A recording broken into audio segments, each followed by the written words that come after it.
Some men are built through comfort, others are built through conflict. For Mike Morton, the fire that forged him started long before the Marine Corps, in the hard corners of Florida and Georgia, where survival wasn't a choice, it was a way of life. He took that edge to Paris Island, where boys are broken down and rebuilt into Marines. You're now aboard Marine Corps Crew Depot, Paris Island, South Carolina, and you're just taking the first step trying to become a member of the world's finest fighting force, the United States Marine Corps. An 0341 Mortarman, later selected for Scout Sniper and Amphibious Recon. Morton became the kind of Marine who thrived under pressure. He rose to Sergeant Major, leading soldiers with integrity and compassion. And even after the battlefield, his mission never ended, teaching, mentoring, and healing through service and education.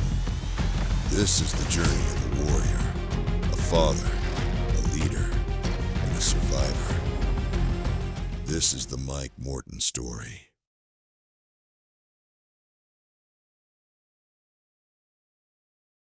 All right, First Sergeant, how you doing? I'm doing good, brother. Good to see you. All right, good to see you as well.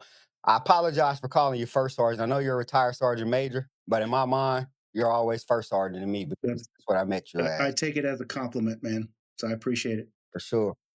You were born and raised between Florida and Georgia. Can you paint a picture of what life looked like for you growing up? Sure. Originally from Bradenton, Florida, which is south of Tampa. Parents got divorced when I was maybe 3. So moved around between Florida and Georgia, had some pretty not so good stepdads and things. So it was mostly my mom and my sister. Um, but, you learn what you learn and you see what you don't want to be, and that's kind of how the mold of my life was started. Yeah, okay. You've mentioned having some tough stepfathers growing up in some rough neighborhoods. How did that shape your understanding of toughness and survival? uh, Moved around. We lived in some pretty slummy areas in Georgia, outskirts of Atlanta. So at first, as a kid, you don't understand why everybody's being mean to you. But I didn't get it. Well, try being one of the only white kids in a predominantly African American community.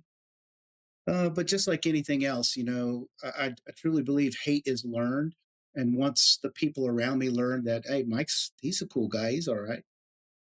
I didn't really have any problems. It was rough a few times. I got beat up and robbed a bunch of times, but you just kind of keep going. Um, it definitely taught me about situational awareness. You had to really kind of be Yeah, paying attention to what's going on around you, who's behind you, and you kind of, I'm sure as you kind of start to get the feel of the vibe of things around you, so you could kind of know, okay, I probably need to get out of here, or I'm okay. yeah, for sure. Okay. When did the idea of joining the military first come into your mind? Oh, I've been in love with the military since I was a little boy. Grandfather fought in World War II, and of course, we'd sit and watch war movies, Hogan's Heroes, little things like that, and so that really kind of that attracted me to that environment. And he didn't talk a lot about World War II, but the things that he did, it was just so interesting. So when I went into high school, we had an ROTC department. So of course, yep, I'm all about that. Was an ROTC, color guard, uh, drill team, rifle team, those types of things. So, and believe it or not, I actually really wanted to go into the Army after high school. But we had some family friends that were Marines, and they talked about the Marines were the best and the Marines are the toughest. And kind of like, yeah, you're probably too small, you won't make it. Um, and that's probably the worst thing you could ever tell me, because now I'm going to prove you wrong. Yeah, for sure. Okay. Looking back now, what do you think you were running toward, and what were you running from when you joined the Marines?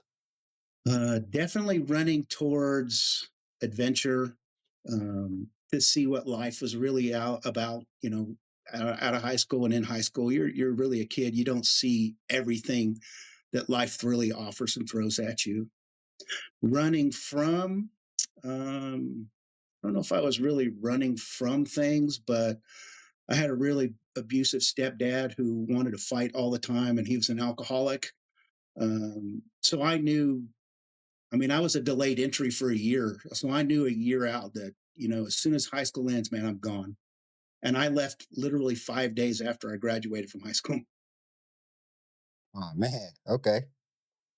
So take us back to Paris Island. What's your first vivid memory from boot camp? My first memory of boot camp, you've probably seen the videos, right, where the drill instructor gets on the bus and gives you a little spiel and then starts yelling and screaming and hollering. Some stretchy tries on me. The last words out of your mouth will be stern and will be loud. Do you understand? Yes, sir! Get out of my bus right now. Let's go, let's go, let's go. Let's go! Let's go, let's go, let's go, let's go, let's go. Let's go, let's go, let's go. Hurry up! Let's go, let's go, let's go, let's go. Will live, eat, sleep, and train as a team. The word I will no longer be a part of your vocabulary. Now, standing before you are two silver hatches. These silver hatches signify your transformation from a civilian to a United States Marine Corps recruit. Therefore, you will pass through these hatches once and never again. Do you understand? Yes, sir! Scream yes, sir! I remember everything that guy said. I remember his face. His name was Drill Instructor Staff Sergeant Brown. And the 30 seconds he gave us to get off the bus was probably more like 13. I mean, dudes were Yeah. climbing out windows and going out the back. And I was just praying that they didn't beat me up. Yeah. So, Times were different back then. oh, yeah. Yeah, our drill instructors adjusted our uniforms. You said it was like Full Metal Jacket times 3. Oh, yeah. I don't like the name Lawrence. Only faggots and sailors are called Lawrence. From now on, you're Gomer Pyle. Sir, yes, sir. Do you think I'm cute, Private Pyle? Do you think I'm funny? Sir, no, sir. Then wipe that disgusting grin off your face. Sir, yes, sir. Well, any fucking time, sweetheart. Sir, I'm trying, sir. Private Pyle, I'm gonna give you 3 seconds. Exactly 3 fucking seconds to wipe that stupid-looking grin off your face, or I will gouge out your eyeballs and skull fuck you. What was the hardest part, mentally and physically? So in Full Metal Jacket, you only see one drill instructor running around. Well, we had 3 of them that were like that. Yeah. And each one has a role. One is the senior, one is called the heavy. So he's the more aggressive one. And then you had Hmm. the one who, I wouldn't say the light drill instructor, but he was the one that would maybe listen a little more to you. But dude, when they would put it on you, they would put it on you. And Yeah. I went to boot camp out of high school. I was 5'5". I weighed 128 pounds. Fortunately, I was an athlete in high school, but I just remember it was just non-stop. The chaos didn't stop. With my Yeah. platoon, we started with 92 people and we graduated with 36. And Oh out of the man, 36, we picked up 12. So like that's crazy. 24 of us out of the original 92 made it. You went through scout sniper, amphibious recon, airborne, and combat diver school. What was driving you to push for that? So a lot of it really kind of goes back to, well, you're too small.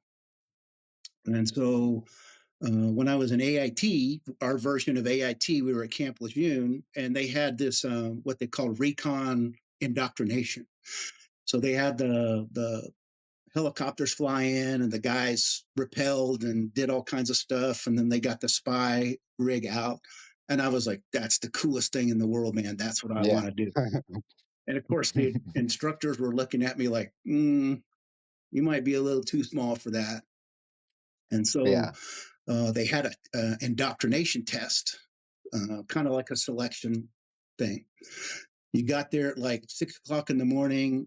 First thing you did was a PT test. From the PT test, you didn't get time to do anything other than put your boots on because you did it in your uniform. And then we ran the Mhm. obstacle course 3 times in a row. And they keep yelling at you, you only have a certain time to make it. So you go PT test, you go 3 rounds through the obstacle course. Then you had to do a swim qualification out in the ocean. You swam like a kilometer out and back, and you had to do a bunch of different strokes and things to show you were competent in the water. And as soon as you got out of the water, um, it was a 5 mile ruck march with a 20 pound, 25 pound ruck or something like that. The I didn't know it at the time, but it's designed so you can't pass. They're Yeah. looking for what you got inside here and in your heart. And so my buddy and I we both said, you know what? No matter what happens, we're not going to quit. We're gonna go through this, even if it kills us. We're not going to quit. Um, we didn't make the time standard at all. As a matter of fact, they came by in the Jeep and were telling us, okay, you're done, get in the Jeep. But we wouldn't quit. So they're yelling and screaming Yeah. at us, and they stop you and they smoke you and do all kinds of things and yell at you and kick sand at you, tell you get in the truck, get in the Jeep. Nope, we're not going to quit. Then, okay, they call you a bunch of, expurlative names, and then they leave you. So we figured, okay, man, we're done. We came back in. The guys that were there, instructors, were like, you two go sit under this tree. And there was like 4 or 5 guys there. And then there was like 100 guys all laughing and eating and having a good time. And I'm like, well, I guess we failed. Yeah. But we actually passed. So that's kind of how it got Sure. started. And then it became this competition with myself to prove that I belonged, that I could do it. And I'll be straight up on it. I struggled. I was not an all-star, you know, for at least my first year. I struggled because it's just so much and it's so intense. And we had to carry a rope around with us, like your Swiss seat. You had to carry it Yeah. with you all the time. Anybody that was in the unit that was already there before you could stop you and say, I want you to tie this knot. And if you couldn't, they'd take your rope. So now you know you're in some serious, serious trouble. And then you got to go report back to your squad leader why you lost your rope. And if you lose your rope twice, you're done. You're out. So um, you had to know the knots. You had to be able to do things. And I mean, we were doing just basic amphibious, what they call a shore drive. They put you out in the water and you have to kind of very tactically approach the shore and come out.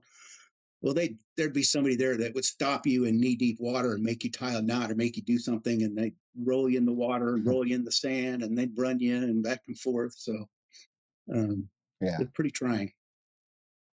Sounds like buds a little bit. I'm sure part of it's, I mean, the Navy and the Marine Corps. I'm sure some of it's the same. Yeah. Okay. Um, what did you take away from your time in the Marines, the good and the bad? Uh, One of the things that the Marines teach you from day one is it pays to be a winner. So everything you do is truly a competition. So you go through basic training, you're competing against your buddies because if you do well, you can get promoted or you can get something else. When you get out to your regular unit, let's say you and I are buddies, we're in the unit. That's fine. We're buddies. We hang out, we drink, we have a good time. But when it comes to work, we're competing against each other. And so you Yeah. really kind of brought out a lot of expertise in people because you are competing. So when I went into the Army, I still had the mindset of that, hey, I'm competing. And it kind of caught me off guard because it was like a lot of the guys in my platoon were kind of like, yeah, it's all good. We just kind of Yeah. go with the flow. And it didn't make sense to me. So, but it helped me because I passed them within a year. I passed not only my peers, but my squad leader and a couple others. Okay. What made you want to become a deputy sheriff after leaving the Marines? Uh, Becoming a deputy. I had family members that were in law enforcement, and I always appreciated that. I came from a small town in Florida called Brandon. It's a huge town now, but back when I was growing up, it was pretty small, where you pretty much knew your neighbors and the police officers and stuff. So had a big admiration for that. I learned very quickly in the Marines that they were very compartmentalized in their thinking. An example is hey, you're going to attack this hill. The enemy is completely fortified. You're going to get 60 to 70% casualties. And I would go, that's stupid. Why would you do that? Let's do this. Let's try Yeah. this. So they did not like that. And they did not like it that my buddy and I were taking college classes. They did not like that at all. So I kind of realized, like, okay, yeah, this isn't for me. Obviously had a fan of law enforcement. So I applied to a bunch of them, but the LA County Sheriff's Department is the one that hired me. What was life like that first year working in LA County? Oh, you want to talk about a huge culture shock. So here you have Yeah. this white kid from that grew up in the beach area, Grand Gray out of the trailer park, but still, we didn't have gangs where I grew up, and so it was just fascinating um, because you just don't understand the mindset. You don't understand where they're coming from, and I think that's one of the reasons I had such good success was because I would sit and talk to these guys like they're human. I would talk to them because I'm like, look, I Yeah. just want to know. I just want to understand. I said, because eventually I'll go out to patrol and I will run into people and I kind of want to be prepared. I don't want to have that where a lot of the deputies were just total anal a-holes to criminals or suspects and they treated them like crap. And I was like, Hmm. I can't do that because I don't see a content behind that. You know what I mean? I'm just not going to be rude and angry and disrespectful to you just because you're not me. So it was fascinating. It was challenging. I learned a lot. I got selected to work with the gang task force in the jails, and that all came about uh, by creativity. And so I like to keep when you work in the jails, you're assigned to a specific bay or a module where it could have 4 tiers, it could have two, just depends on where you go. And so I was working with the Bloods. Um, they didn't like me. I didn't really care. I was like, look, I'm just here to do my job. But they would tag, they would put writings and stuff all over the walls. And then, of course, our supervisors would come in and get all pissed off. So I made a deal with the OGs, the original, the gangster guys. And I'm like, look, when I'm on shift, I will keep the phones on. I will keep the TV on. What they called a booth tray where they could bring in snacks for them. I said, I'll get a booth tray for you. That's no problem. I said, no more writing on the walls. Keep this place clean. No fighting. You'll have it. And so what I did was I brought in these huge sketchbooks. And I told him, I said, if you want to draw, if you want to tag or whatever you want to call it, I'll give you the pencils. I'll give you the books. You can do all of this you want. Just don't write on the walls. So they did. Yeah. And then as I would collect the books, I'd ask questions. I'm like, what does this mean? I don't understand this symbol or what's this stuff. So I would just make little notes. One day, one of the gang enforcement team leaders came down and says, hey, I hear you got these books. And I was a little nervous, like, oh, maybe I'm doing something I'm not supposed to. But they said, no, we just want to check it out. And I showed it to them. And they said, how did you come up with this idea? And I told them, and they said, this is brilliant. How'd you like to come work for us? And so that's what I did. And it helped me a lot because you start to develop relationships with all these gang members and they know you and they know whether, hey, I don't know if this is an old school term, but if you're a buster or if you're legitimate. Right. Yeah. So they knew that, hey, Deputy Morton, he's straight, he's legit, he's not going to mess with you unless you do something to get it. So, Yeah. but I also realized that they were also very compartmentalized in their thinking. What was hardest about seeing how the system worked? Ooh, well, that's deep because the system goes both ways. Starting with the prisoners, the inmates. A lot of them get stereotyped in, hey, you're a criminal, and you're always going to be a criminal, and they get treated that way. And the same thing for the deputies. Oh, you're a deputy. You're not going to listen. You don't care about us. And so it was a little rough. You have some rough patches where people are going to believe what they want to believe, no matter what you do to talk to them or help them. That's their mindset. Um, Sometimes it was the leadership within the department. You're a rookie. You're stupid. You don't know anything. Keep your mouth shut.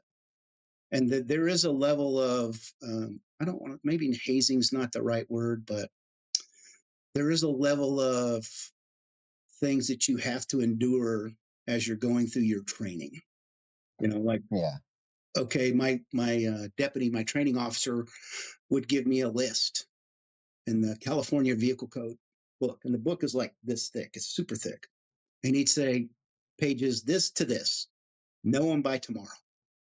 And so I would come in and I'd study as much as I can, and he'd say, okay, what's this? What's this? And if I didn't know the vehicle code, they could yell at you or do something, but sometimes they would just get pissed off and they'd make you actually sit in the back of the patrol car as they drove around and you're in the Hmm. back.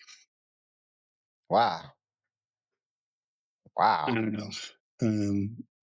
Didn't make sense to me, but when you're a rookie, it's kind of like going through boot camp again. You do whatever they tell you to do. You try to learn as much as Yeah. you can. I mean, looking back, I can say, okay, I know why he wanted me to learn this. That's because that's your probable cause if you have to make a stop. I can look at Yeah. something and say, oh, yeah, that's wrong. That's why I stopped you. That doesn't mean I'm going to give you a ticket. I just had to learn that. Other training officers were complete jerks. I mean, just nothing you could do was right. Get in the back of the car, put your freaking helmet on, and they would just leave you in there for hours. So I don't know if they do it that way now, but that's what it was like when I went through. And I just realized, yeah, this just really isn't what I want it to be. Yeah. I understand that. Okay. Then came Desert Storm. 5 months ago, Saddam Hussein started this cruel war against Kuwait. Tonight, the battle has been joined. How did it feel being called back to the fight after stepping into the civilian life? I didn't think I was going to get recalled, to be honest. We had to go to Yeah. a meeting, and they're talking about it. Hey, this is going to kick off. People are going to get recalled, and I'm like, dude, I'm a deputy sheriff. They're not going to call me. Full bar Yeah. colonel walks in, calls everybody to attention, and of course, everybody's kind of looking around like, what's going on? By order of the President of the United States, whatever code, you are hereby recalled to active duty. I was like, oh crap. So, um, fortunately, there were some other deputies that were recalled as well. So I got to go with what's called Third Angle Co. It stands for Air Naval Gunfire Liaison. We're basically forward observers for airstrikes and artillery. Yeah. So that's what I got to go and do. When I came back, all I wanted to do was take a vacation and go home and see my family. But the leadership I had wouldn't let me.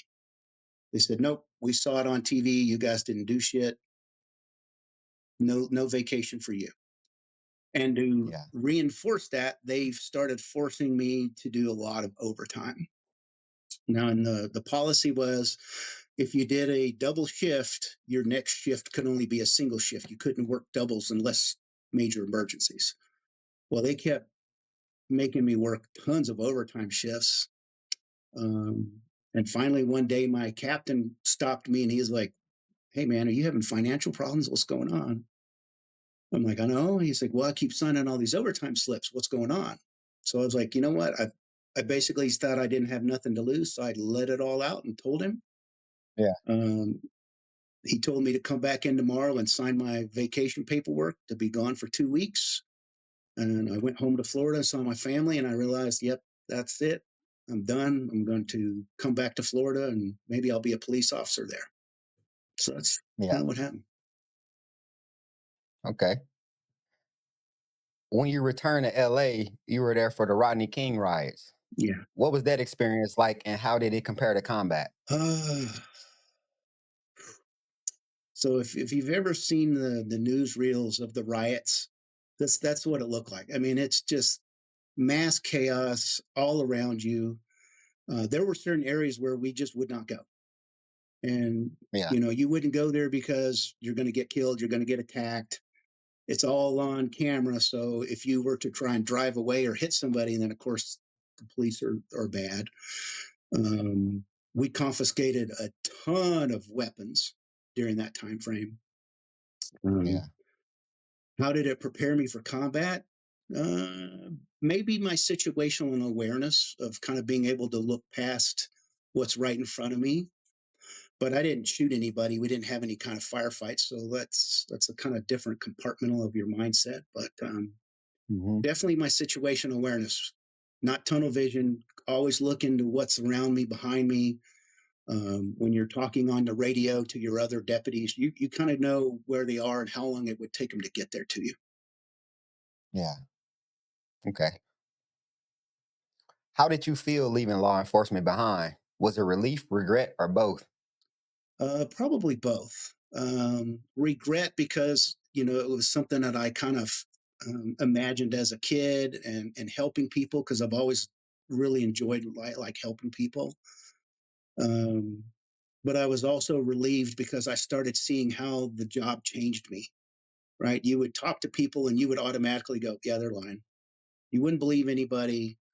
Everybody's lying. There's always an angle. People are always trying to get out of it, get away from things. You're just like, yeah, I don't want to. I don't want to be like that. I don't want it to change me where I don't trust people and don't want to talk to people. And you literally only associate with other cops because you get that feeling that nobody understands what you're doing. And so I was kind of Yeah. like, yeah, I'm kind of glad that's over with. So, Okay. You've told the story of catching your girlfriend cheating and losing everything. What was going through your mind in that moment when you decided to walk into the recruiter office? uh,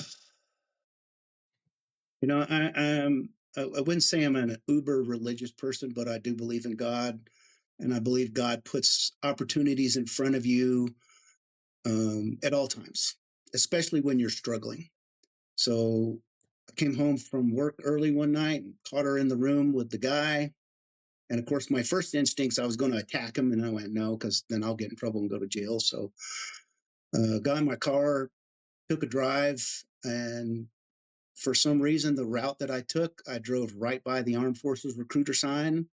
So I was like, hey, let me go check that out. Because, I mean, she took everything, took all the money, savings, basically got me kicked out of my apartment. And so I went into the Marine recruiter and they said, yeah, sorry, dude, we can't take you your prior service. So I was like, ah. So I walked into the Army recruiter and he basically goes, when and where do you want to go? I was like, oh, that's fast. Okay. So Yeah. I was like, you got to still take the test and the physical and stuff. So it didn't take me very long. And they're like, well, where do you want to go? I was like, well, I don't know. Where can I go? He goes, well, you can go to Europe, blah, blah, blah. And I'm like, where in Europe? He goes, probably Germany. I was like, done deal. Let's do it. Yeah. So because I was a Marine, I didn't have to go to basic or AIT. I went to Fort Knox, got my uniforms, and I got on a plane and went to Germany. Nice. Yeah. Okay. You didn't have to go to Army Basic or AIT, which is rare. What was it like showing up in Germany as a prior Marine surrounded by new soldiers? Culture shock. Talking about, you know, feeling out of place. I didn't know anything about the Army. I really didn't. Because normally in basic training, like you'd get the Army history and you'd learn the different pieces of things. I didn't get any of that. I basically just put on a uniform and went. Um, I didn't know anything about the boss program. I'd never heard of that before. And so like when my first couple of days, they tell me, hey, you've got to go to this in processing. So I'm like, okay. And my boss tells me, he goes, when you get out of work Friday, come back to the office. We've got some stuff for you to do. I'm like, okay, no problem. Well, we got out early. It was like lunchtime. So I went back Yeah. to the platoon office and said, hey, I'm done, Sergeant. What do you want me to do? And they kind of looked at me like, you came back. I'm like, yeah, you told me to come back. So I came back. So they're like, well, what we need you to do is take these privates up to the motor pool. They're going to get the dry sweep. I didn't know any of this. I'd never seen a motor pool, never seen anything like that before. So they're like, just take them up. They know what to do. I said, okay. So I made them march up to the motor pool. They did not like that. The privates didn't like that at all. Yeah. Um, so I helped them put the stuff and I'm watching what they're doing. And this one private, he was just kind of he's half-assing the job. He's just, I was like, look, dude, put it on the freaking ground. It's not artwork. And he's like, F you. What? Now, I was a corporal when I was in the Marines, so I snatched this guy up. Are you through grinning? Sir, yes, sir. Bullshit, I can't hear you! Sir, yes, sir. I had him up against the track, right? And I'm yelling at him, and the other privates are looking at me, so I made him do push-ups. And just out of the corner of my eye, I see these guys running at me. Take your hands off that soldier. I'm calling, what? It was the Brigade S3 and their master sergeant. Yeah. They yell at me, of course, take me up to brigade headquarters. And I'm thinking, this has got to be the fastest career in the Army because I've only been here 2 days.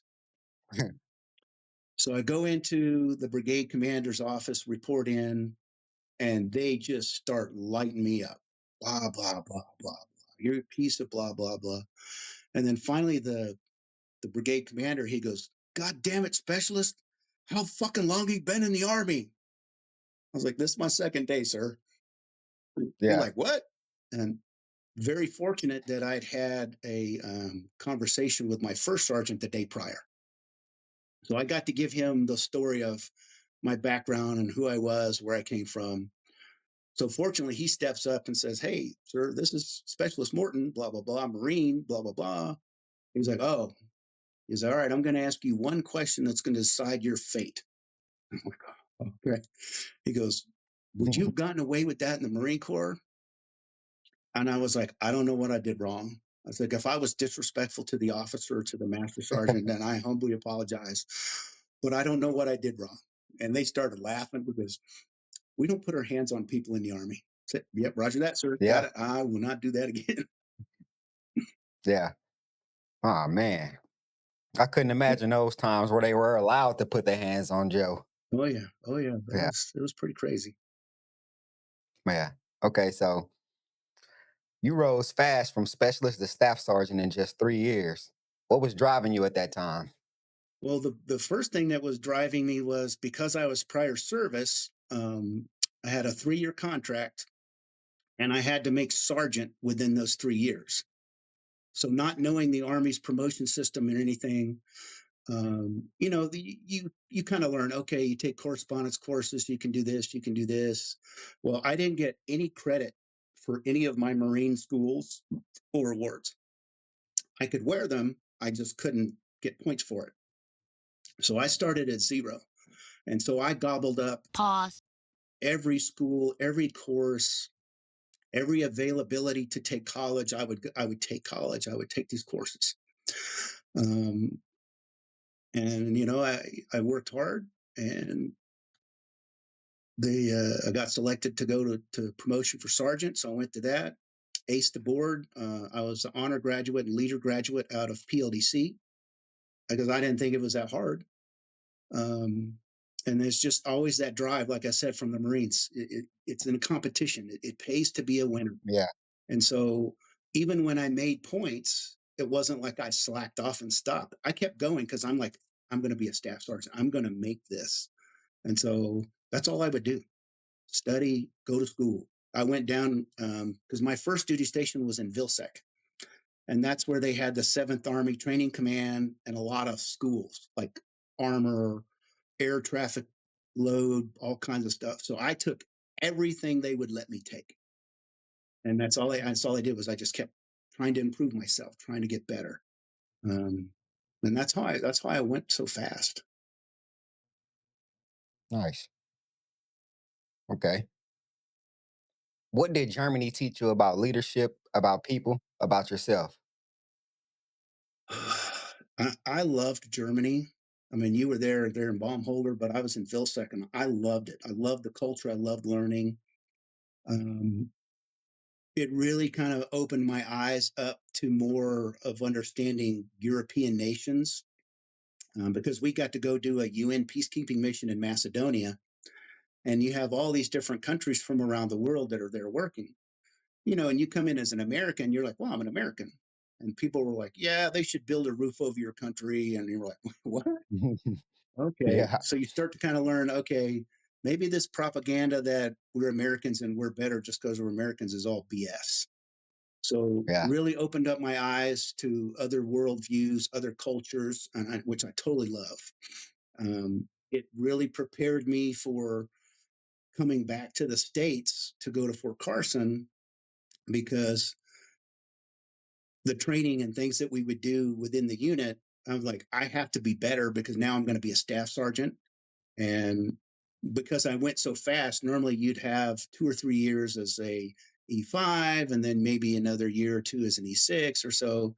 Since mine was so condensed, it's like I'm constantly having to learn to study, um, to be more advanced in my career and what I was doing. Okay. All right. Fast forward. You eventually became a drill sergeant at Fort Benning. How did it feel training soldiers when you never actually went through Army basic training yourself? That part of the training them, really, there was no change from my mindset from just being a regular NCO. It was just a different curriculum, different way. But going through drill sergeant school is like going through basic training all over again, except it Yeah. doesn't start down here. It starts up here. And the level of intensity, physical fit, everything is up here. Your first formation, they call you into formation. And of course, you do it wrong and they smoke you and do push ups and all kinds of crazy stuff.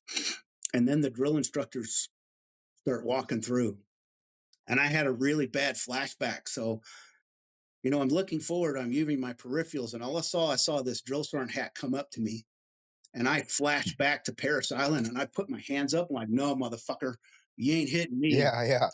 And the drill instructor kind of looked at me and kind of grinned. He goes, "You're a Marine, weren't you?" And I was like, "Oh yeah." He just kind of laughed. He goes, "No, it ain't like that here, guy. Just relax." So, Yeah. um, but the training, I set my platoons up kind of like how I expended in the Marines.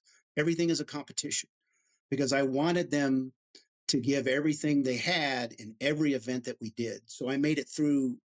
Everything got points. And then in the beginning, they don't understand because I'm like, the top 12 people in the platoon will be my super squad. How does that affect you? Right now, it doesn't. I said, but when we get to that last week of basic training, when we're cleaning and turning things in, I'm going to allow my super squad to go to the rec hall and watch movies and eat pizza and have sodas, make phone calls, because you've earned it. Nice. And so everything that we did was competition. Same thing with my personality was not that I'm better than my peers in the other platoons, but I wanted to be the best drill sergeant, have the best platoon. So we won 12 honor platoons, 12 BRM championships. We had a Hmm. great team, great drill sergeants with me.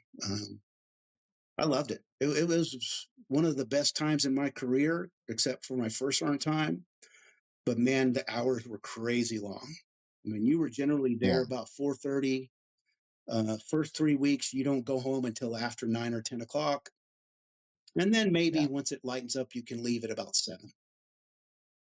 So a lot of hours. Yeah. Okay. You quickly made sergeant first class and became an instructor, but said the environment was full of brain dead idiots. What do you mean by that? So I was selected to be a drill sergeant instructor. When you are a drill sergeant instructor, you kind of go through the drill sergeant school again. There's some things that you have to qualify and prove that that you can still do. Um, but like when I went through, and I guess after, the drill sergeant instructors have this persona that they're better than you are. They're more elite, and they would talk down to the NCOs, and oh, they're just piece of shit trainees. And I'm like, no, no, no, no, these guys are our peers.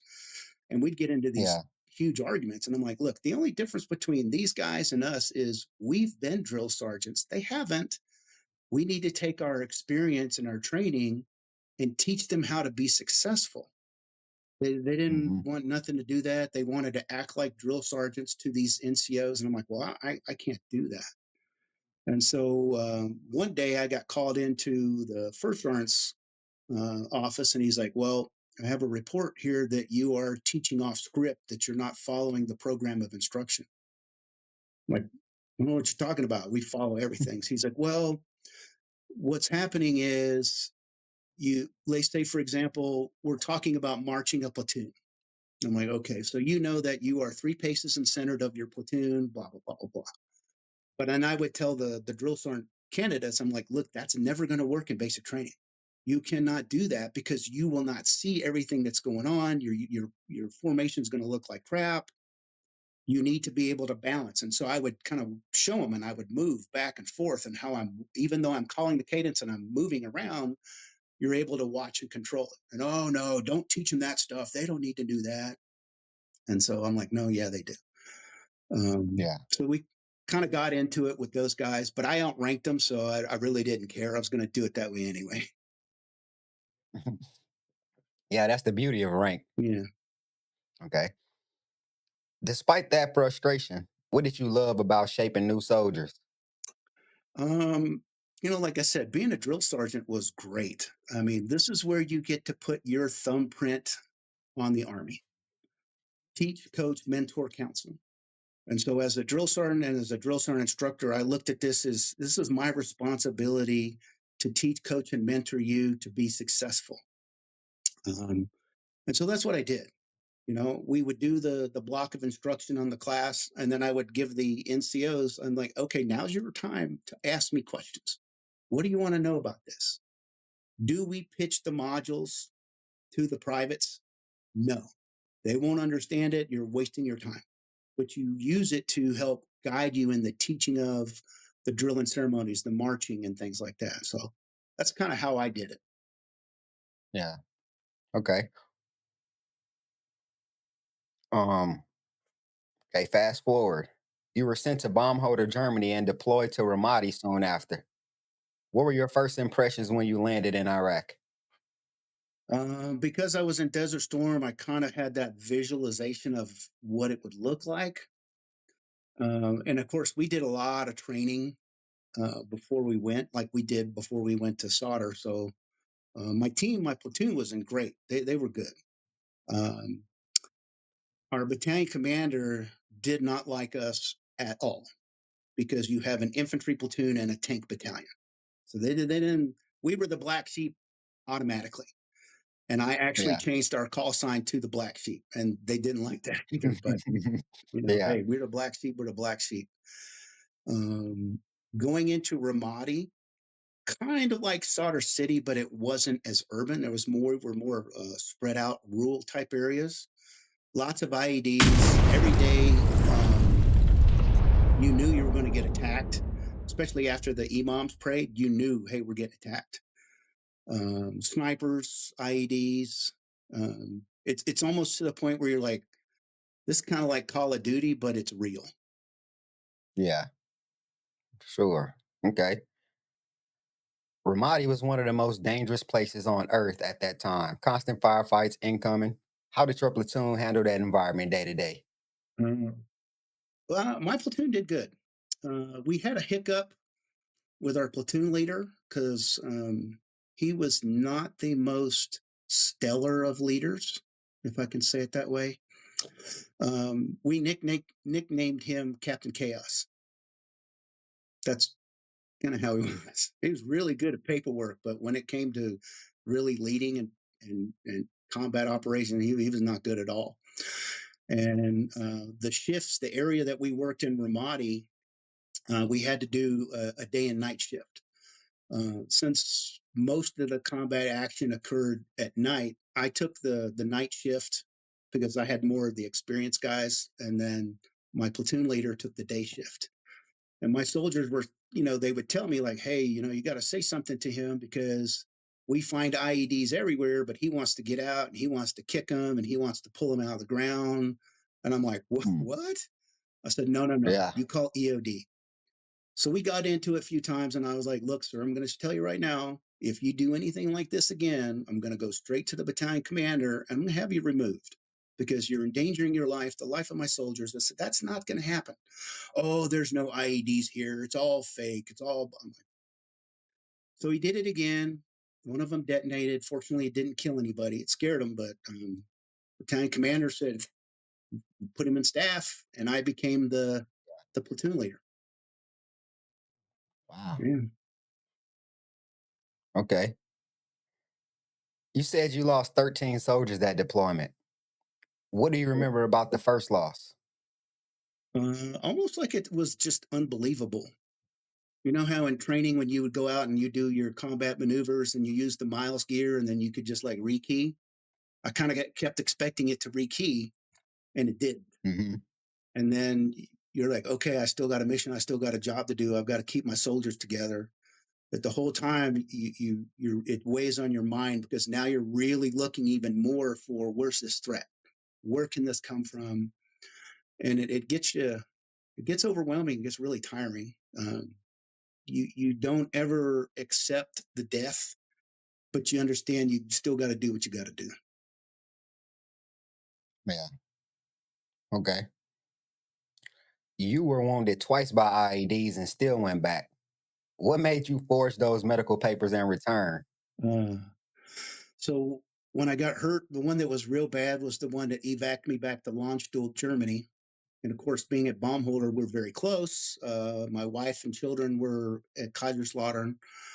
So when they wheeled me in to the hospital, you know, I've got wires and stuff all over me. My wife at the time came in and basically said, yeah, I don't love you anymore. I don't want to be married anymore. And I'm leaving and Wow. taking the kids. And she was a soldier. And so just some really, I won't go into the negativity of what all this was done, but it was so Hmm. bad that I was like, I got to get out of here because of my kids. My kids are seeing this negativity. They're seeing this anger and harshness. And I was like, I can't be involved in putting them through that.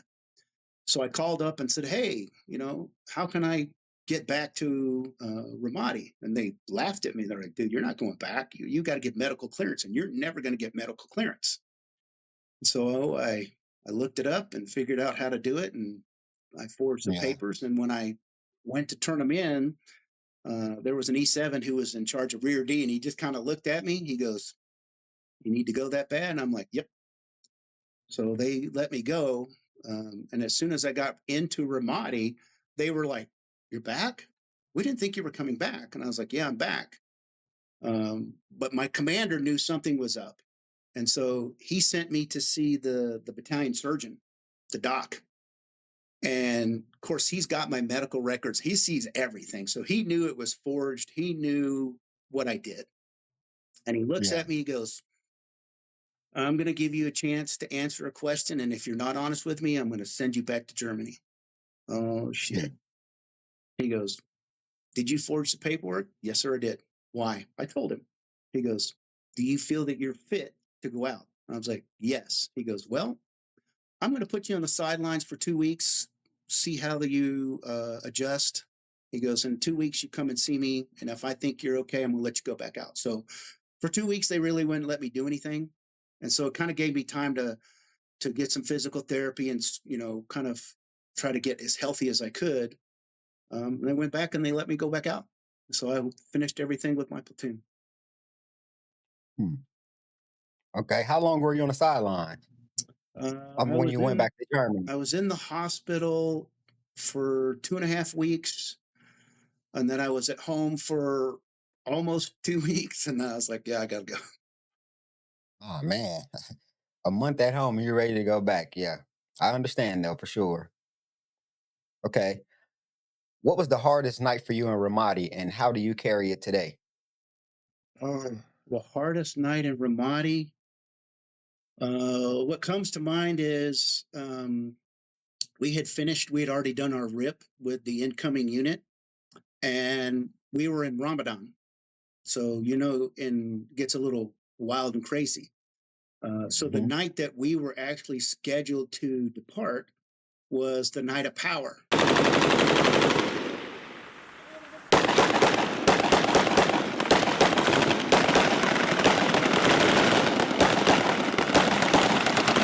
And it was a massive complex attack on the base, on all of our outposts. And so, you know, we're sitting here thinking we're about to get on the helicopter and fly to go home when it turns out we had to go to fighting positions and fight.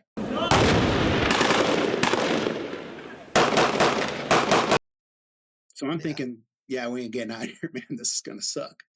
Um, but what really kept us going was nobody in my platoon, none of my soldiers were bitching or complaining about it. They were like, fuck it, we got to go. Let's just go. Let's do it. And so, Yeah. trying to keep that mindset that, yeah, there's going to be obstacles. It's going to delay your time from going home or being with your family. But the first time you get complacent is when somebody's going to die. Okay.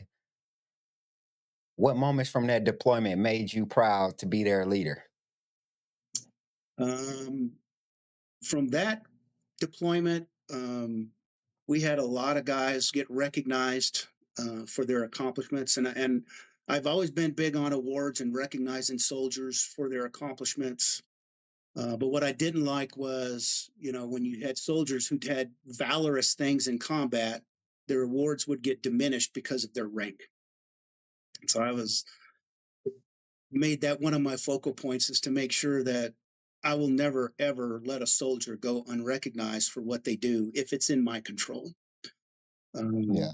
So trying to be as professional as I possibly can, and you know as well as I do, sometimes it's not what you know, it's who you know, and making sure that I have fostered really good positive relationships with leaders. And sometimes it doesn't work. We're human, we have our own ideas of things, but I always wanted to try and stay positive. And since I was able to survive the IED blast, it taught me you never quit. And so my motto was, you never quit, not in training, not in war, not in life. Yeah. Sure. Okay. You said your time in Alpha Company 16 Infantry was the best of your career. What made that unit so special? The first thing I think of, and you've been in units before, it's the chemistry. Um, they had kind of weeded out all the troublemakers. So when I took over, I'm trying to remember the first sergeant's name. First Sergeant Brody? Yeah, First Sergeant Brody. We sat down and talked, and we went through the roster, and he's basically like, "There's no bad eggs now." He goes, "You have the team that you would want," and so I'm like, "Oh, okay." And we had great chemistry within our company and the platoons. I don't think we did any Article 15s or any negative stuff during that time frame. Not that I can remember, because we had such a great team. But I've also was the type of leader that I expect you to do your job. And so when I would get the platoon sergeants together, I'm like, look, I'm telling you right now, I am not going to interfere. I'm not going to run your platoon. If you can't run it right, then I'll find somebody that will, but I'm not going to do it. Be a leader, be an NCO. And that's why, I don't know if you knew this, but I never did a DA6 as the first sergeant, because I told the Hmm. platoon sergeants, I said, I'm not pulling duty. You are. Your soldiers are. Yeah. You guys figure it out. You guys work together, figure it out, because you're naturally the ones that are going to make it work anyway. I said, if you bring it to me because you can't figure it out, then I'll put both of you guys on. But, but we had such good chemistry. We had some characters which make your For company sure. so much more entertaining. Like Jackson, I just love Hmm. that guy to death, because he was Yeah. always the guy that was going to say something that would make you laugh when you probably weren't supposed to. So Yeah. I loved him. I loved all of our soldiers and our guys. And like I said, the chemistry, like when we would go do training, we would go do things. There weren't any hiccups. There weren't any bitches. There weren't people trying to get out of training, whatever. Everybody's like, let's go. Let's do what we got to do. So that Yeah. that really made my job easy as the first sergeant. It was just dealing with the leadership that was the headache. Yeah. One of the memories I have from that with you and Jackson, I remember one morning for PT, you put him in charge of the formation and he zonked the whole company that morning. It was so funny. Yeah. Yeah. Okay. You said battalion hated your company standards. Oh yeah. Why did they see you as a problem? Well, first off, I'm not wearing a ranger tab, so certain leaders believe that unless you have that piece of cloth on your left shoulder, you're not a really good leader. Um, they did not like my standards with the company. They said I was too lax. And I'm like, I don't have to be a drill sergeant. I've got platoon sergeants for that. So I'm not going to act that way. There were some other political things. They preferred one company over others. Um, the battalion commander two blocked me on my NCOER, Hmm. which I thought was really strange because all the bullets and things were excellent, and my overall rating was a 1 in excellence, but they two blocked me. He goes, "Well, I just want you to know you've got a lot of room to improve." Yeah. Okay, sir, got it. I'm not going to debate with him. He's already made up his mind. Yeah. Got it. Um, I think that's one of the reasons why they put us where they put us when we got into Solder City. Kind of like, yeah, we'll just stick these guys out here, and I don't think they expected us to do as well as we did. Hmm. And I was, like I said, I was proud as hell because when they started shooting at us, we didn't have to tell people who to shoot and where to shoot. People just did their job. They did what they needed to do. So I was grateful. I was very proud of that. Yeah. The Alpha Company was pretty good. Okay. What were your lax standards and why do you think they worked for your men? Well, one of the things I learned early in my military career that, combat is not a sprint. Combat's a marathon, and you have to structure it like so. You got to give the guys rest. You got to give them time to unwind. You have to give them time to deflect all the negativity from combat and what you just did. So, for example, like when we were in Solder area, when you guys were in the barracks area, I didn't care if you were in flip flops and PT shorts. That didn't mean anything to me. Yeah. Why do I care whether you have your full uniform on? They need to power down. They need to relax. So I didn't care about stuff like that. Why do I need to put my full uniform on to go take a shower? That's just stupid. And so that's where I got into conflict with a lot of the leadership ideas. Oh, you're too lax. Oh, you talk to your soldiers like they're your buddies. I'm like, well, they're my soldiers. They kind of are my buddies. They're kind of like my sons. So Yeah. I don't remember if I ever really had to raise my voice. Like I said, I don't remember a lot of things, but there was no need for me to do that unless I really had to. Something strange. I was in the Army for 10 years and I don't really remember all of my first sergeants, but I vividly remember you because you stood out in my mind. Like you were a great first sergeant to us, though. Everybody loved you in the company for sure. Okay. Looking back, how do you define leadership? Not from a manual, but from experience. I actually wrote a book about leadership, and it's called Direct Leadership: Keeping It Simple, Stupid. Um, yeah, I've got a lot of education and a lot of training in leadership, and I think they overcomplicate it so much that my philosophy has always been keep it simple, keep it relatable.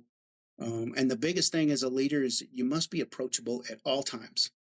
So, regardless if you are the lowest ranking soldier to the highest ranking, you got to be approachable. You got to listen. You got to understand that, if you're bringing me something, obviously you trust me enough. I need to listen to you. Now, whether I do anything on it or not really depends on the situation. But for the most part, keep it simple, be flexible, be approachable. One of the best career advice I got was the day I pinned on sergeant. My first sergeant was one of my mentors, and he told me, he says, Mike, always be professional, never make it personal. Because once you make it personal, you're going to violate your values, you're going to compromise your integrity. Okay. Um, Solder City was intense. What stands out of your memory from those months? Oof. Building the wall. Yeah. Building the Yeah. wall was an event. But again, the most of the times that was another thing I got in trouble for was because I would go out and pull security with the soldiers and I would help build the wall. Well, you're the first sergeant, you're not supposed to do that. Why? But just to see, your soldiers in action, you see that they're doing it. Nobody's bitching or complaining. Nobody's, we shouldn't be here. They're just getting it done. And when the fight starts, You didn't have to tell them to fight. They were ready to fight. And when the fight was Yeah. over, like, okay, let's continue on what we were doing. So such proud moments of watching them um, excel, succeed, take care of each other. Um, that was probably the toughest part of Solder City, was actually leaving the company and moving up to brigade. I didn't want to go, but I didn't have a choice. Yeah. That was a sad day. Okay. So, what was the moment you realized your soldiers trusted you completely? Hmm. Are you talking about in solder or just in general? Just in general. Um, Probably when I knew that we could talk man to man without them fidgeting to try and stand at parade rest or, yes, first sergeant, act all robotic. If I could just talk to you and you would just talk to me, I never thought I was losing my power base or that was just disrespectful. I said, this man trusts me enough to talk to me. Let's talk. And so that's always kind of been my thing. Be approachable, listen, talk to them like they're men, because they are. Yeah. Okay. You transitioned to brigade staff duty. What was the new chapter like after leading men in combat? That was like slamming on the brakes. You're Yeah. you're going from getting maybe 3 to 4 hours of sleep, and you're running, you're gunning, you're moving, you're directing, you're totally into the battlefield and what's going on, and then they take you and stick you in the library. So, yeah, I was a brigade ops sergeant major. I actually got to go. They sent me on a mission to the embassy in Baghdad. And of course, I can't say what I did, but I got to work with the State Department for about a month and a half. And dude, let me tell you, their food was amazing. Prime Yeah. rib, crab leg. I mean, Mhm. just the full on, 4-star dining. But then when I went back, um, they made me the sergeant major of training. It's made up. But basically, all I did Yeah. was I flew around pretty much every day to different compounds and places, and I watched the Iraqi army, watched their training, and then I would go back and debrief the CG, the brigade commander. So I flew around all the time. It was fun. Got some great pictures and Okay. video. So Yeah. Okay. What lessons about leadership and loyalty stick out to you from that period? uh, probably uh, when we were when we left Iraq and went to Kuwait, I was in charge of getting everybody back. And of course, I knew Alpha Company was coming because I had the rosters. But when I went to get everybody and kind of get to the formation, it felt like I had just walked back home. All the soldiers, everybody was great. It was great to see everybody, to talk, Yeah. and it just felt like, wow, I just came home. Um, that I will cherish, because I think, like I said, we had such good chemistry and such good comradeship in the company that just didn't fade. And the guy that Yeah. replaced me, we did not get along at all. I'm telling you, first, or I have no idea who replaced you. I can only remember you. I don't even remember most first sergeants I had in the military, honestly. Mm. You later served as garrison operations sergeant major at Fort Gordon, the only infantryman on the base. What was that culture shock like? Oh man, um, that's like being an all pro and then going into a pee wee football team. Yeah. Standards were nowhere near what I was used to. Um, didn't make a lot of friends with the leaders there, other than the sergeant major and the commanding general. They loved me because I'd hold people to the standard. I'd hold you accountable.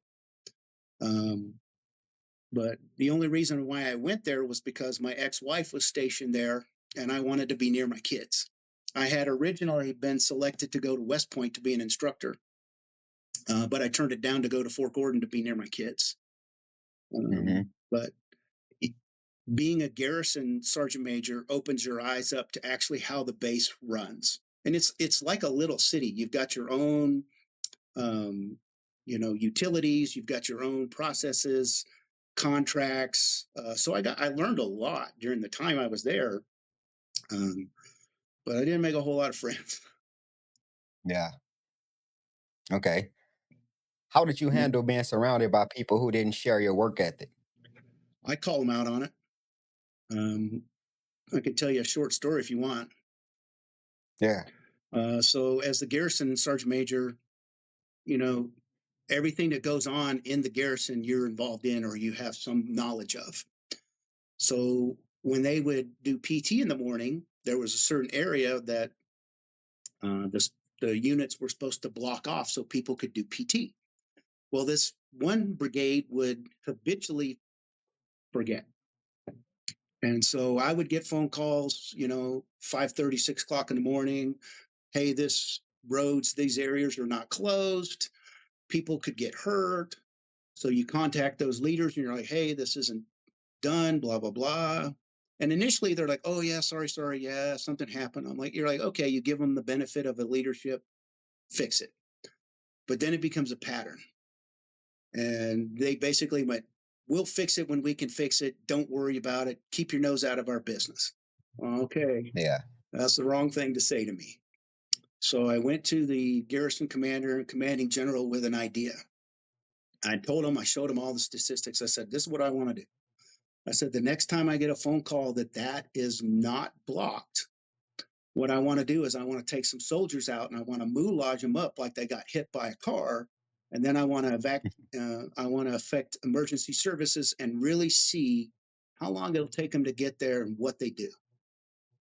Yeah. So we did. And they were not happy with me, especially when they found Yeah. out it was a drill, it was fake. Um, they full bird colonels had to go up and stand in front of the 2-star general, and it was not pretty. So, like I said, I didn't make a lot of friends, but I wasn't there to make friends. I was there to do a job. And of course, afterwards, they're like, you could have called me personally. So, Sergeant Major, how many times do you want me to call you, man? I said, this isn't a soldier issue. This is a leadership issue. Somebody in your leadership's failing you. So, and of course, they fixed it. But of course, then the joke became, hey, Sergeant Major, you got any exercises planned? I'm like, oh, yeah, I got tons of them. Yeah. Be ready. Yeah. Yeah. Okay. You were selected for the Sergeant Major Academy. What was that experience like? Uh, not it was okay. It got me back into the academic realm because the Sergeant Major's Academy's curriculum is matched to what they call ILE. So when you become a major and getting ready to take command, you go through ILE. I don't remember what it stands for, but their curriculum match. So it's a master's level curriculum. So I liked that. Hey, I'm learning. It's forcing me to learn, study, grow, develop my skill set in that academic setting. The most challenging part was being in a group of 15 other sergeant majors who are like spoiled kids. Not all of them, but Yeah. when you first start the school, everybody introduces themselves. I'm like, man, I'm just here. I'll be happy to help you in any way I can. And then as you start getting into the course and the curriculum, you start to realize, nah, most of these guys are out for themselves and they could care less. So Yeah. I didn't really associate with a lot of them. Some of them, um, and some of the international students, because again, I like learning culture. So we would get together um, and communicate and share and grow families together. Um, so I finished that. Because of my health issues from the IEDs, I damaged the discs in my neck and my back. Um, I couldn't PCS. So they kept me there as an instructor. I was going to an appointment one day and I remember going to the appointment, but I don't remember leaving. I woke up, I guess I left and I passed out in the middle of the parking lot. I woke up in the Hmm. emergency room and they're like, sorry, Sergeant Major, you're going to have to retire. And I fought it Oh and man. I lost. I mean, it went all the way up to Sergeant Major of the Army and they're like, sorry, dude, nothing we can do for you. Yeah, man. What went through your mind the day you knew it was over? Oh, dude, that was hard. I mean, because all I knew was being a soldier. I didn't plan for retirement in the concepts of my mind that, okay, I'm not going to do this anymore. So when it came Yeah. down, it was, I'm like, oh crap, man, how much time do I have? Um, so when you retire at that time frame, I think I had like 6 months to do my retirement stuff. And so, I'm scrambling now. The good thing is, and I hated it, but the good thing was, is the commandant basically says, Mike, you are not teaching anymore. You're not doing anything. You're going to go home and take care of yourself. And that's not what I wanted to do, but he was smart enough to realize that that's what I needed. And so once I started Hmm. getting into all my appointments and all the medical therapies and stuff, I was like, yeah, that's a good thing. And again, I was a single dad with 3 kids, so that was rough. Man, I can't imagine after giving so much of your life to it and then it's just over one day, Yeah. you know? Yeah. I mean, it's just like that, gone. Yeah. Okay. After retirement, how did you adjust to civilian life again, especially as a single father? So yeah, that, like I said, I was scrambling. I figured, you know what? Hey, I'm a retired sergeant major. I've got 2 bachelor's degrees. I shouldn't have a problem getting a government job, a higher ranking type government job. I was wrong. Um, I had to learn how the GS system works. So I got a job as an instructor for patient safety at the Army Hospital here in El Paso, Fort Bliss. I had no clue about the medical world, man. I never believed there was Yeah. different armies. I'm like, there's one army. There's no medical army or an infant. No, it's all the same. No, I was way wrong. Very, very different, Yeah. different mindset, different culture. So smart enough to learn to keep my mouth shut and just observe. So I did. Made a lot of great connections and friends. I learned a lot. It was very difficult because, when you go from being in charge of everything to in charge of nothing, you kind of like, I don't know what to Yeah. do. But I had some people that kind of helped me along the way. And to be honest, I thrived. I thought it was great. I was able to advance fairly quickly in the GS system. I went from being the training instructor to being working in the medical simulation center as a technician. Medical simulation, we basically have medical robots that will do everything your body will do but get up and walk. I can Hmm. bleed, sweat, produce urine. I can change every vital sign. We can make it so they have an amputated arm or leg and they can bleed. We can do everything. And all different Yeah. levels of medical um, genres or groups, we have stuff like that that can help them train and keep their skills going. So I got into that. I did that for about 2 years.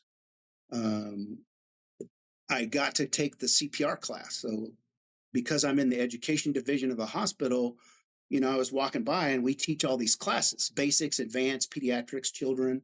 And I was like, can I take the CPR class? They're like, yeah, sure, no problem. Well, when I was done, they asked if I wanted to be an instructor.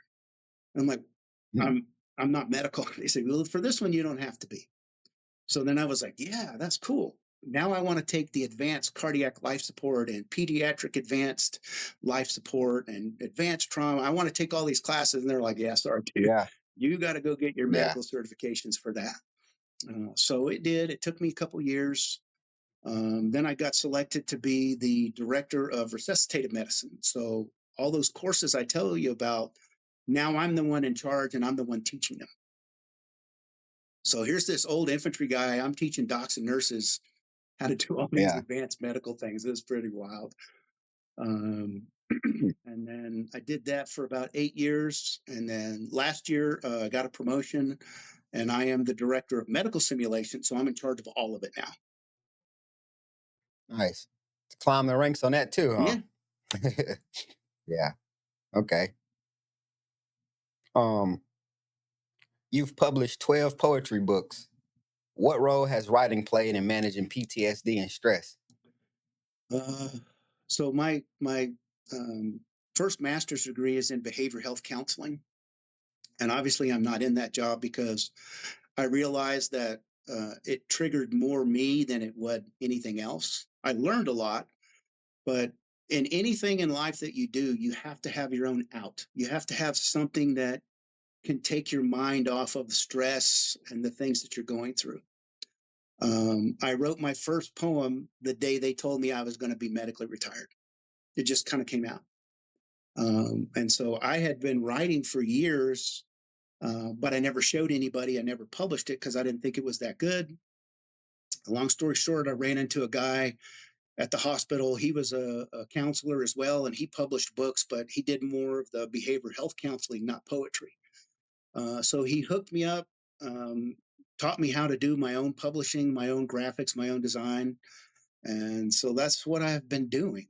Um, 12 books of poetry. I have one book on leadership. I've got a couple other books that are just for me to edit to kind of get ready to send to publishing. But that's been my stress reliever. It's been my out. Um, Mm, like I said, I never thought they were good enough to be published, so I was quite surprised. yeah. Okay. When you look back at the battles you faced in combat and life and love, what are you most proud of surviving? Uh, Definitely that I'm the father that I wanted to be to my kids. I've seen how combat and stress and military life can really change people, so they're very disconnected from their children. But my children were always very much a priority. Um, I can focus on things, but I can also goof off. Uh, one of too much of one or the other can be negative. And so when it's time to work, I work, I do what I got to do. But when it's time to go home, it's time to go home.